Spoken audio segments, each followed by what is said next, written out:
श्री स्वामी समर्थ. एका काकांचा मला असा प्रश्न आला. म्हणाले, गुरुजी, माझं वय वर्ष आता कमीत कमी 70च्या आसपास आहे.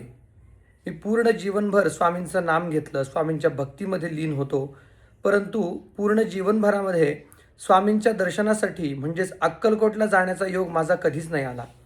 नक्की माझी भक्ती कमी पडली का, माझी सेवा कमी पडली का, माझं नशीब मला साथ देत नाही का, स्वामी माझ्यावर नाराज आहेत? प्रामुख्याने असा प्रश्न अनेक लोकांच्या समोर उद्भवतो. सर्वांनाच अक्कलकोट क्षेत्री जाण्याचा योग येतो असं नाही.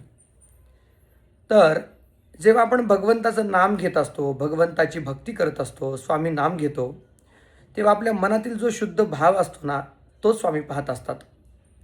आता आपण अक्कलकोटला गेले तरच स्वामी आपल्यावर कृपादृष्टी दाखवणार असं नाही.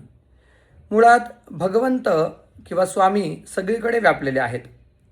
स्वामी पंचतत्वांमध्ये व्यापलेले आहेत. अग्नी, आकाश, जल, वायू, पृथ्वी या पंचतत्वांमध्ये स्वामी व्यापलेले आहेत.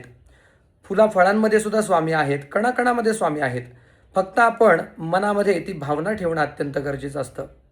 त्यांना मी असंही म्हणालो, जर आपला तिथे जाण्याचा योग येत नाही तर असंही झालेलं असेल, स्वामी अनेक वेळेला आपल्याला कोणत्या ना कोणत्या रूपामध्ये नक्कीच दर्शन देऊन गेले असतील, किंवा आपण अजून नामस्मरणाला जोर द्या, अजून स्वामी नाम घ्या, कोणत्या ना कोणत्या रूपामध्ये स्वामी नक्की आपल्याला दर्शन देण्यासाठी येतील आणि आपली इच्छा पूर्ण होईल.